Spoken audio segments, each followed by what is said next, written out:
আমি প্ৰথমে ভেটি দুটা বনাই ললো নৈতিকতা আৰু মূল্যবোধ এতিয়া আহিলে মাধ্যম আধ্যাত্মিকতাৰ মাধ্যম আমি কেনেকৈ সাজিম কেনেকৈ পৰীক্ষা কৰিম কি মাধ্যমৰ দ্বাৰা আমি গম পাম যে আমি আধ্যাত্মিক হয় নে নহয় তাৰ ক্ষেত্ৰত আমি অনুভৱ কৰো যে তাকো তিনিটা খুঁটি পুতি ল'ব পাৰো প্ৰথমটো আত্ম সমালোচনা দ্বিতীয়টো আত্ম পৰীক্ষা তৃতীয়টো আত্মশুদ্ধি এতিয়া আত্ম সমালোচনা বুলি কওঁতে আপোনালোক সকলোৱে জানে যে আমি নিজক প্ৰশ্ন সোধাৰ নিজক সমালোচনা কৰাৰ এতিয়া সময় সততে ভুলটো আমি স্বীকাৰ কৰিব নিবিচাৰো আমি আনলৈ দুখ দিলো কিন্তু আত্ম সমালোচনাৰ খোজটো যেতিয়া আৰম্ভ হয় তেতিয়া আত্মাৰ শুদ্ধি হয় আত্মাৰ অৱস্থিতিৰ বিষয়ে বুজি পোৱা হয় এই দ্বিতীয়টো প্ৰসংগ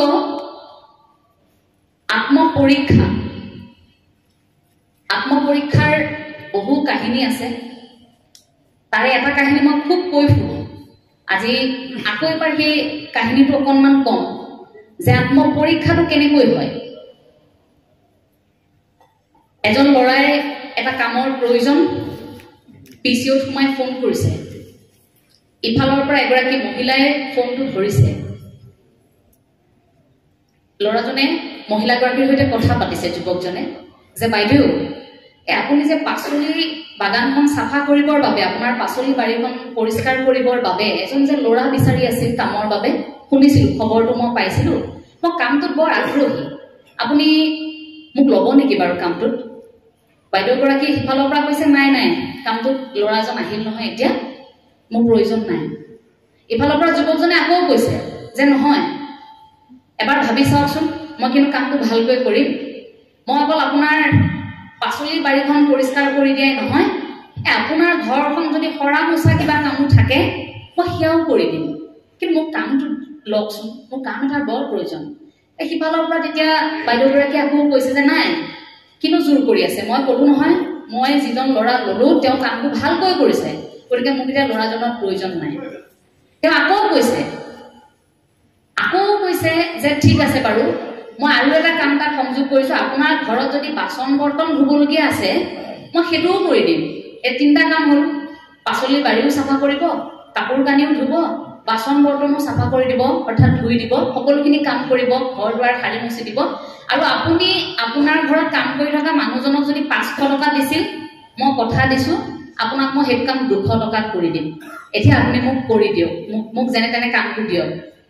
সিফালৰ পৰা বাইদেউজনে বোলে নহব দেই মোৰ কৰি থকা মানুহজনে কামটো ভালকে কৰি আছে তুমি কি একেটা কথাতে লাগি আছা ফোনটো কাটি দিলে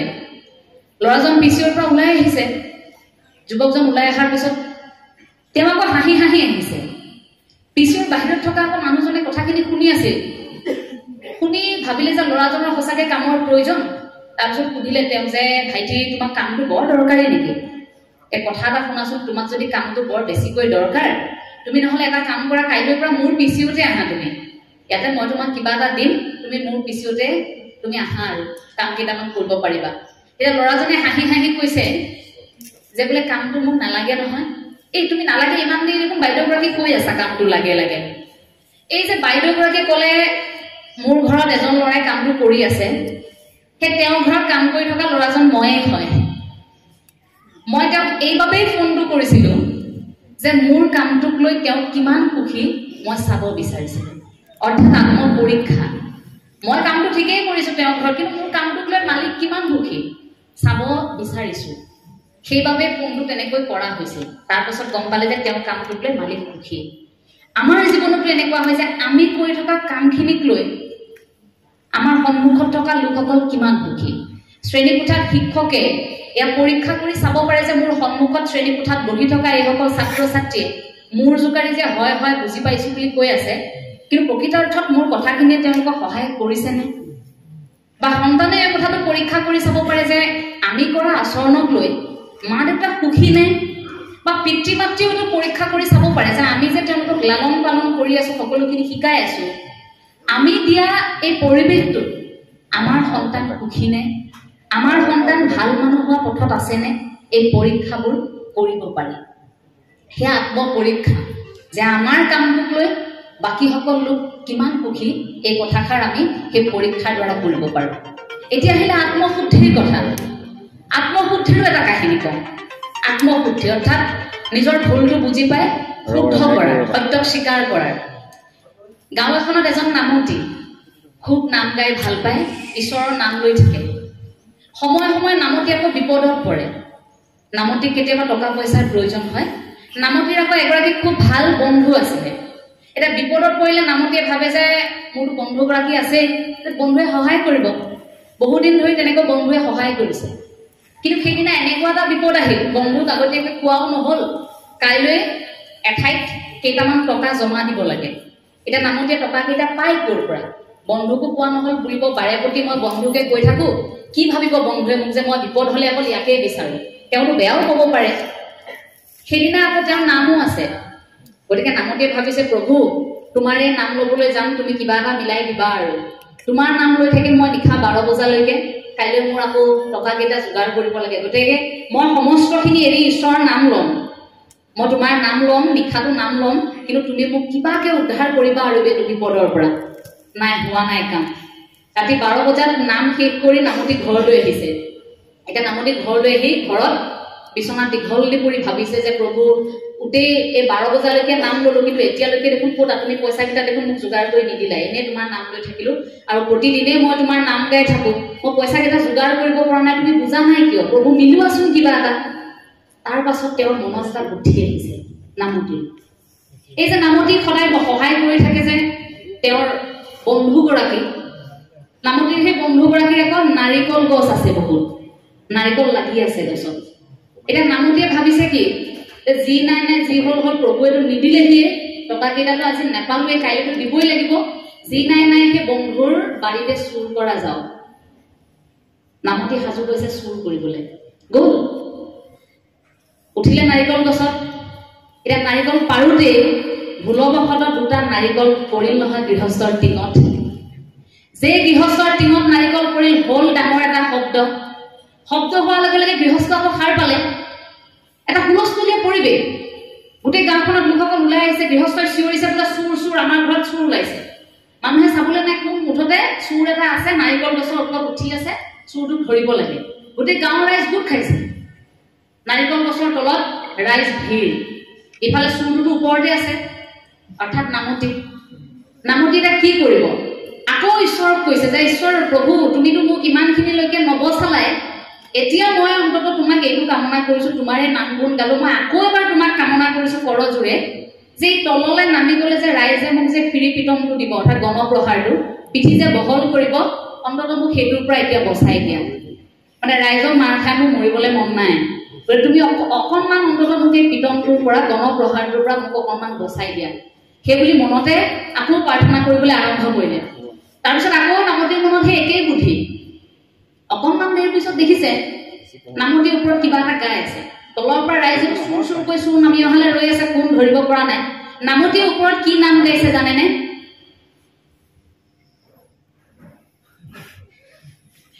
এই কিনো তোমাৰ লীলা প্ৰভু কিনো তোমাৰ লীলা হে বৈকুণ্ঠলে আনিম বুলি গছত উঠাই দিলা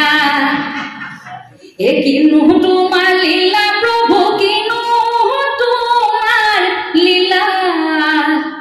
এ বৈকুণ্ঠলে আনিম বুলি গছত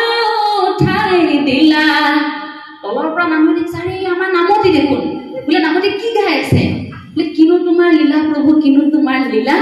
বোলে বৈকুণ্ঠলে আনিম বুলি গছত উঠাই দিলা আৰু দেখি নামতি কিবা এটা কৈছে নমাই গাঁৱৰ ৰাইজে ভাবিলে যে আয়ো দেখি নামতি কিবা হৈছে নমাই আনিব লাগে সকলোৱে পানী চানী যোগাৰ কৰি নামতিক নমাই আনিছে তললে তাৰ পাছত নামতিক সুধিছে আয়ো দেখি কি হ'ল আপোনাৰ কওকচোন কি এনেকুৱা কথা হ'ল কেতিয়া বৈকুণ্ঠলে গৈছিল আপুনি বোলে কি ক'ব কালি ৰাতি শুই থাকোঁতে হঠাৎ 12 বজাত আহিছে নহয় শুদ্ধ বগা সাজ এযোৰ পিন্ধি বাপ এগৰাকী মই বোলো প্ৰভু দেখোন কৃষ্ণ এই ৰাতিখন আপুনি বোলে আহক দুই বৈকুণ্ঠৰ পৰা আকৌ ৰথ বাহিৰত ৰৈ আছে বোলে মই নাযাওঁ কাইলৈ টকা কেইটামান যোগাৰ কৰিব লগা আছে মই তাকেহে চিন্তা কৰিছোঁ নালাগে নহয় আহক আপুনি লগত ৰথখনত লৈ আহিছে মই বোলে নাযাওঁ তেওঁ কৈছে আহক বৈকুণ্ঠৰ পৰা পাক এটা মাৰি মই আপোনাক আকৌ থৈ যাম গুৱাহাটীত তাৰ পাছত বোলে ৰথত উঠিছোঁ মই গম পোৱা নাই ৰথখন দেখোন লাহে লাহে ওপৰলৈহে গৈছে গৈ ৰথ ক'ৰবাত লাগি ধৰিছে শব্দ এটা হওঁতেহে মই তললৈ চাইছো, দেখিছো আপোনালোক। ভাবকচোন, ৰাইজক কৈছে, ভাবকচোন আপোনালোকে প্ৰভুৱে বাৰু এনেখন কৰিব লাগে নে ৰাতি মুখে বৈকুণ্ঠলে নিম বুলি খোৱাপাতিৰ পৰা উঠাই আনি ৰাইজে ভাবিছে আহিব দেখি এনেকুৱানো হ'ব লাগে নে নামতিৰ লগত। সেই কথাষাৰ কোৱাৰ লগে লগে নামতি সকলোৱে সহায় কৰিছে। তাৰ পাছত নামতিয়ে সঁচা কথাষাৰো আৰম্ভ কৰিছে যে মোৰ আচলতে কেইটামান টকাৰ খুব প্ৰয়োজন, সেই টকাকেইটা নোপোৱাৰ বাবে মই আজি বৰ বিপদত পৰিম, এনেকৈ সঁচা কথাখিনি ৰাইজকো কৈছে। তেতিয়া ৰাইজে বোলে আৰে আপুনি আমাৰ নামতি আমাৰ নাম গুণ গাই ফুৰে, আমাৰ অনুষ্ঠান আপুনি নহ'লে নচলে, আপুনি কিয় চিন্তা কৰিছে, আমি আছো নহয় আপোনাৰ বিপদত। সকলোৱে মিলি নামতিক উদ্ধাৰ কৰিলে বিপদটোৰ পৰা। এতিয়া এই কাহিনীটোৰ পৰা আমি দুটা কথা বুজিব পাৰোঁ। প্ৰথমটোতো আত্মশুদ্ধি, যে ভুলটো স্বীকাৰ কৰি নামতিয়ে লগে লগে সঁচা কথাখিনি ৰাইজক কৈ দিলে। সত্যটোক অৰ্থাৎ স্বীকাৰ কৰিলে যে মোৰ নাই, মই বিপদত পৰিছোঁ। সত্যটোক স্বীকাৰ কৰাৰ লগে লগে সেই কথাখিনি ৰাইজেও স্বীকাৰ কৰিলে, ৰাইজে সহায় কৰিলে। সঁচাটোক স্বীকাৰ কৰাৰ বাবে লগে লগে এটা আত্মশুদ্ধি হ'ল, হ'লনে? তাৰ আৰু এটা প্ৰসংগ থাকে ইয়াত এনেকুৱা, নামতিয়ে যেন ঈশ্বৰৰ নাম গুণ গাই আছিল। নামতি আকৌ ভাবিছিল প্ৰভুৰ নাম গাইছো গতিকে চুৰ কৰাৰ পৰা প্ৰভুৱে বচাই দিব। কিন্তু ওপৰত থকাজনতো ইমান অপৰা নহয় দিয়কচোন, যে মোৰ নাম গাই আছা বুলি, যে তোমালোকে মোৰ নাম গাই আছা, তোমালোকে বেয়া কাম কৰিলেও মই বচাই দিম, ৰক্ষা কৰিম আৰু সেই বুলিতো ওপৰত থকাজনে নাভাবে।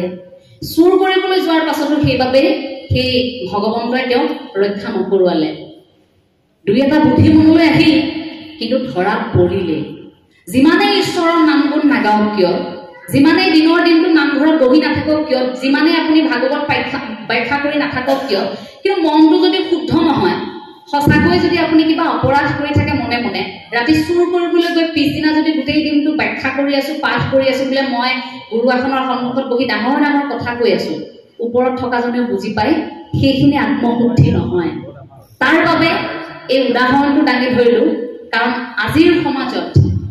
আমাৰ সময়ত এই আমি যিটো পৰিৱেশত বৰ্তমান আছো, এই আৱৰণ লৈ ফুৰা মানুহৰ সংখ্যাটো এতিয়া বেছি হৈছে। গতিকে নিজক বুজি পোৱাটো অৰ্থাৎ হৃদয়ত নিজৰ অৱস্থিতি আৰু ঈশ্বৰৰ অৱস্থিতি, গুৰুজনাই যেনেকৈ আত্মা পৰমাত্মা মিলনৰ বিষয়ে ৰাসলীলাৰ বিষয়ে বৰ্ণনা কৰোঁতে ভাগৱতত উল্লেখ কৰি থৈ গৈছে যে গোপিনীসকলে কৃষ্ণক পাবৰ বাবে সেই মুহূৰ্তত সাধাৰণ প্ৰেমিকৰ দৰে পাব বিচৰা নাছিল, পৰমাত্মাৰ উপলব্ধি কৰিছিল। ভিতৰত আমি আত্মা কঢ়িয়াই ফুৰিছো, আমি পৰমাত্মাৰ মিলন বিচাৰিছো, সেয়াহে উপস্থাপন আছিল, সেয়া কোনো পেনপিনে প্ৰেম কাহিনী নাছিল। গতিকে হৃদয়ত আমিও যদি সেই ঈশ্বৰবাদৰ ধাৰণাটো বুকুত সুমুৱাই ল'ব পাৰোঁ, আমি প্ৰথমে নিজৰ অৱস্থিতিৰ বিষয়ে আত্মাৰ অৱস্থিতিৰ বিষয়ে জানি ল'ব পাৰোঁ, আমি ভাবোঁ যে আধ্যাত্মিকতাৰ আৰম্ভণি তাতেই, আধ্যাত্মিকতাৰ মূল ভেটিটো সেই হৃদয়তেই থাকিব। তাৰ পৰাই গোটেই কথাবোৰ প্ৰসংগক্ৰমে আচলতে আৰম্ভ হয়।